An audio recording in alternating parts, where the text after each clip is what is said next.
Só uma coisa, eu olho pra você ou pra câmera, você tem uma regra? Como você quiser.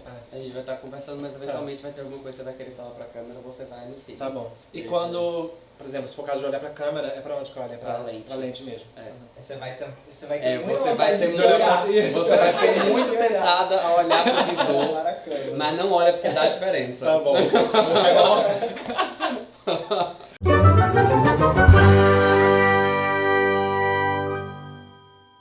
Oi gente, estamos com visita mais uma vez aqui hoje no Muro Pequeno. Essa é a Lana, uma amiga super querida que eu conheci já faz um tempinho, né? Tem uns 2 anos. 2 anos, Na época que eu escrevia pro vestiário ainda. Isso, eu comecei a escrever pro vestiário, eu escrevi uma vez e o vestiário acabou.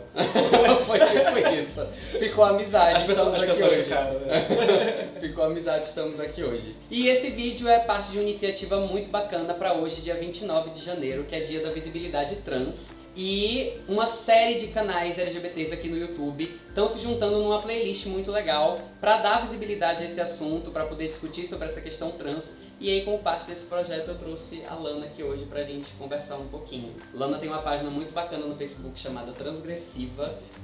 Desde já vou deixar o link aí na descrição pra depois vocês irem lá dar uma conferida. E aí, me conta um pouquinho primeiro da tua história. Como é que foi o teu processo de se descobrir como uma pessoa trans e tudo mais? Como é que foi isso? É meio louco isso, assim, porque tem aquelas histórias que a gente ouve que desde pequena a menina trans fala: mãe, eu quero usar vestido, mãe, eu sou menina, quando meu pênis vai cair. Tem muitas histórias assim, alguns filmes retratam desse jeito, como se a transexualidade fosse sempre desse jeito. Comigo não foi sempre assim. Eu me sentia deslocada enquanto menino, naquele papel que me colocavam como menino, mas eu também não tinha essa coisa assim de que eu sou menina.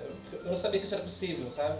Todo mundo falava que eu sou menino, eu pensava, então eu sou menino, só que tem alguma coisa errada, não me encaixo aqui nessa norma do que é ser menino. E aí eu fui crescendo, eu comecei a achar assim, então eu acho que eu sou gay.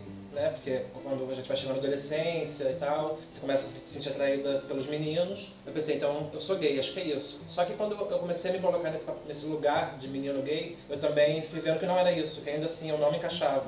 Mas eu não sabia que nome dá. Eu não sabia que existia transexualidade, eu não sabia que existiam mulheres trans. O que eu ouvia falar era das travestis. E uma coisa que me marcou muito foi eu andando com minha mãe no centro de Niterói, e minha mãe uma vez apontou pro outro lado da rua, super preconceituosa minha mãe, e aí ela falou, tá vendo ali é uma travesti, aquilo ali é uma aberração, algo assim. Nossa. Que ela falou. E aí desde então eu fiquei assim, travesti eu não sou, travesti eu não posso ser, porque travesti é algo ruim. Travesti não é algo ruim, gente, mas é assim que a gente, infelizmente, a gente aprende desde pequeno e tal. Quando eu tava na adolescência, sei lá, com 16, 17 anos, alguma vez eu ouvi falar da Roberta Close, eu ouvi falar de mulheres trans, que mulheres trans existiam e tal. E aí eu comecei a pensar assim, acho que eu sou isso, acho que na verdade eu tô mais próxima disso. E aí eu comecei a pensar nisso, mas foram alguns anos ainda até eu conseguir colocar isso pra fora, eu consegui me abrir com as pessoas. Foi uma luta ainda. Porque por um bom tempo eu pensei assim, quando eu percebi, é isso, eu sou trans, eu não sou homem, eu não sou essa coisa que dizem que eu sou. Aí eu pensei,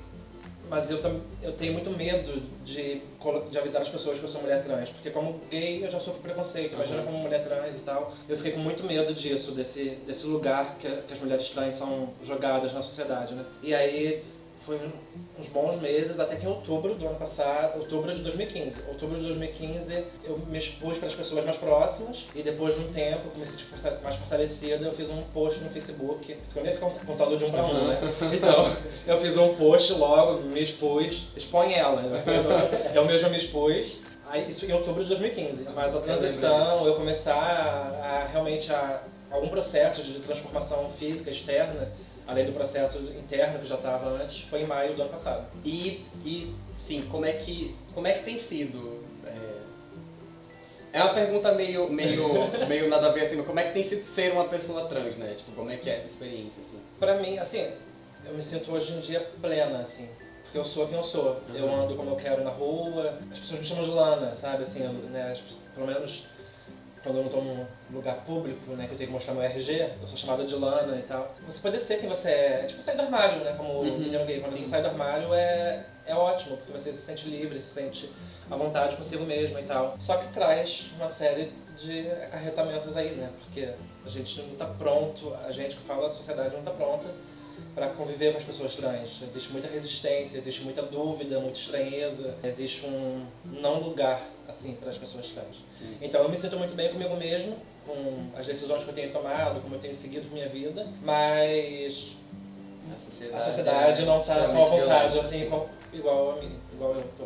Uhum. A realidade que as pessoas trans vivem no Brasil hoje é uma realidade de extrema absurda violência, né? E tem a violência que a gente ouve todo dia falar, que a comunidade LGBT tem dado muito foco a essa questão, que é o fato de que o Brasil hoje é o país que mais mata pessoas trans no mundo, mas é uma violência que não tá só na morte, né? Não, uma vida a inteira morte de violência. é o extremo. Sim. Mas a violência cotidiana e de várias formas, assim, uma violência institucional, simbólica. Assim, a violência do não reconhecimento de quem eu sou. Eu não sei se as pessoas não, acho que algumas não percebem mesmo, porque isso está totalmente fora do universo delas. Sim. Mas algumas realmente fazem na maldade, sabe? Você pode estar visivelmente feminina, mas ainda assim te chamam pelo seu nome de registro, te tratam de ele, te tratam... É uma resistência mesmo, de reconhecer. É uma resistência, e eu acho que em alguns momentos é realmente pra agredir. Assim, em alguns momentos você percebe que a pessoa, mesmo que ela não sabe seu nome, mas ela faz questão de te chamar de meu irmão, meu camarada, né, de um jeito que é pra meio que te agredir mesmo, te atingir, assim. E atinge mesmo, assim, quando... Esse não reconhecimento atinge muito. Tem isso, tem a questão, são várias questões, a questão, por exemplo, eu tentei falar do meu privilégio, do meu lugar de privilégio enquanto mulher trans branca, porque as mulheres trans negras estão numa situação de muito mais vulnerabilidade do que eu, como as pessoas negras geralmente estão em relação às pessoas brancas. Você passa na esquina, você vê as trans, as travestis que estão se prostituindo, a maioria delas são negras e tal. Eu tenho um emprego, né, um emprego formal, mas a questão do emprego é muito difícil, assim, porque isso, assim, as pessoas trans, 95% delas, 95% estão na prostituição. E não é assim, as pessoas estão na prostituição porque elas querem, algumas estão porque querem, né? Mas a grande maioria vai parar lá, pelo menos inicialmente, porque não consegue arranjar um outro emprego, ou você vai para a prostituição ou você vai para a mendicância. Sim. Que é o que sobra, assim. A questão da violência física que você falou aqui, que é o extremo, e a violência física para as pessoas trans não é só a violência, né? Como se violência pudesse ser uma coisa simples, não é? Mas a violência para as pessoas trans, ela tem essa questão da crueldade, sabe? Da destruição daquele corpo. Sim. Quando você vê o caso de uma pessoa trans morrendo, assim, sendo assassinada, é a pessoa trans que foi vítima de paulada, foi queimada viva, depois de morta teve seu corpo despedaçado. Enfim, é forte falar isso, mas a nossa realidade é forte. A Berenice Bento, ela fala uma coisa que a primeira vez que eu ouvi me tocou muito, assim, que é quando a pessoa trans ela tá sendo vítima de alguma violência física. São vários relatos de algumas trans que sobreviveram, travestis que sobreviveram, e elas falam que elas bateram na porta de loja, pediram ajuda, e às vezes, assim, elas foram vítimas de violência em locais que elas frequentam, em locais que elas sempre estão. E quando elas foram pedir ajuda para essas pessoas meio que fingiram que não estavam vendo. E a Berenice Bento fala que é porque a sociedade meio que aplaude isso, a sociedade agradece que essas pessoas, que nós sejamos mortas, que nós sejamos aniquiladas, porque a gente é meio que um mal para a sociedade, assim, né? Nós somos condicionados a isso. Então, quando essas pessoas são mortas ou são vítimas de alguma violência física, as pessoas que estão ao redor, elas meio que pensam, é isso mesmo, sabe? Assim, eu posso não ajudar na violência, mas eu também não vou ajudar a pessoa a se salvar, porque é um favor que está sendo feito. Assim. Sim, é uma lógica absurda de violência, e é isso, né? Uma cultura inteira de violência que se materializa em corpos que são sistematicamente aniquilados, né? E precisa parar, gente, precisa parar.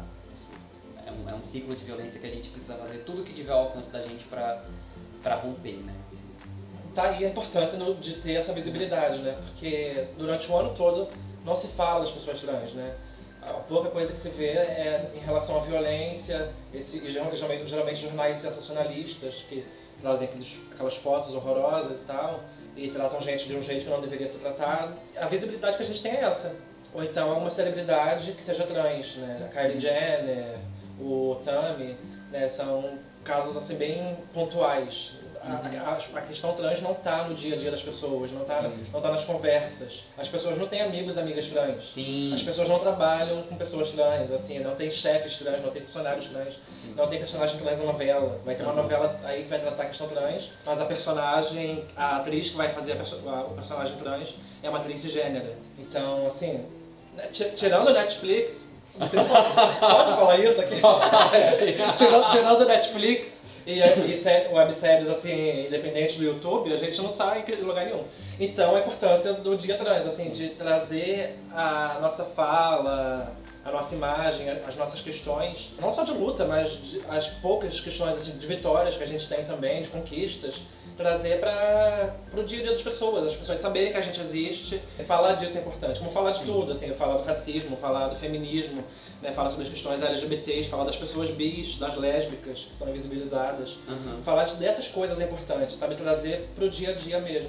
E se fazer essa pergunta, assim, né, de onde é que estão as pessoas trans ao redor da gente? Quantas pessoas trans você conhece? Com quantas pessoas trans você trabalha? Onde é que estão essas pessoas na sua vida, assim, né? Por que essas pessoas são invisíveis? Por que essas pessoas estão abandonadas num lugar de completa subalternidade? Por que a gente não tá falando sobre isso, né?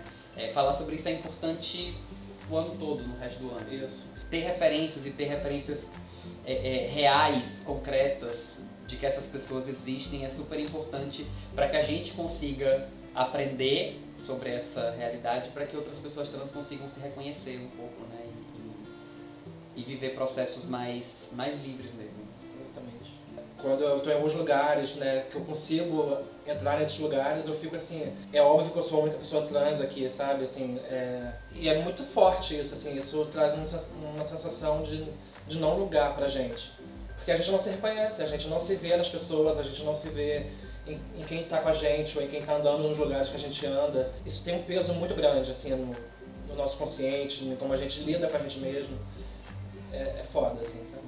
E assim, quando a gente se assume trans, né, a gente assume essa identidade que a gente tem e tal, de mulher ou homem trans, as pessoas idealizam várias coisas sobre nossos corpos, sabe? E isso mexe muito com a gente também, porque as pessoas trans geralmente, né, não todas, claro, né, a consciência trans é diversa, mas geralmente a gente tem muita dificuldade em lidar com os nossos corpos, porque a sociedade coloca um padrão do que é feminino, do que é masculino, e a gente não tá nesse padrão, né? Dificilmente a gente vai alcançar esse padrão. As pessoas cis fogem desse padrão, né? Do ideal feminino, esbelto, e do homem másculo. Então, quando as pessoas fazem esse tipo de exigência, assim, você vai colocar silicone quando? Né? Você está juntando dinheiro para fazer cirurgia? Ah, mas você vai operar? Né? São perguntas assim, super invasivas que não dizem respeito a ninguém, mas as pessoas elas já criam um ideal e isso mexe muito com a gente. E esses dias eu estava conversando com um amigo que é um homem trans, ele trouxe uma perspectiva que me ajudou, porque ele falou assim, a gente tem que olhar pra gente, pro jeito que a gente está com amor, né? E essa coisa de você, por exemplo, de eu olhar pro meu corpo, eu olhar pra minha mão que é grande e eu pensar assim, essa aqui é uma mão feminina. Ela tá no meu corpo, então ela é uma mão feminina. Sim. Os meus traços, que as pessoas consideram masculinos, eles são femininos, porque eles estão no meu corpo. E eu sou uma mulher, entendeu? Então é um exercício diário que a gente tem que fazer porque senão a gente sucumbe, assim. Tem dia que a gente não quer sair de casa, né? Tem dia que eu quero ficar trancado no quarto, tem dia que tem um evento pra ir que eu não vou. E são coisas assim, por causa disso, porque você começa a imaginar como as pessoas vão te olhar, a pressão que as pessoas vão fazer, do momento que você põe o pé na calçada até você chegar no lugar e voltar pra casa, assim, é muita pressão. E é um exercício que eu faço, assim, que as pessoas trans, a gente acaba tendo que fazer, que é essa coisa de olhar pra gente com amor, apesar do ódio que tá lá fora, mas eu me amar do jeito que eu sou, se eu quiser mudar, tudo bem, se eu quiser aperfeiçoar alguma coisa que eu acho que é aperfeiçoamento, tudo bem, mas se eu quiser ficar, sabe, do jeito que eu sou, se eu quiser tomar hormônio, eu tomo, se eu não quiser tomar hormônio, eu não vou deixar de ser trans, mulher trans por causa disso, sabe? Então são questões que a gente, enquanto trans, a gente tem que estar pensando muito, trabalhando no consciente, no inconsciente também, pra viver em paz, sabe?